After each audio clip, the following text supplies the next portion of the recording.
What's up, guys? My Call of Duty here. Terrarium TV gone. How do you guys feel about that? I'm a little heartbroken over it, to be honest with you. Terrarium TV was my go-to APK for streaming movies, TV shows. I mean, it had everything, and it was a great app. There's not too many ones out there. Some of them come here, and some of them are not as good as they're supposed to be, but that's all for the developer. This developer made this app one of the top notch. But yeah, it's sad to see it go. Let me know what you guys think. What are you guys going to be using? There's another one called TTV.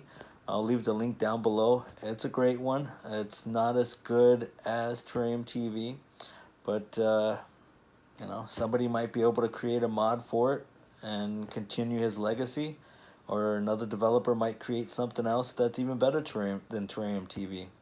But we'll see. Time will show.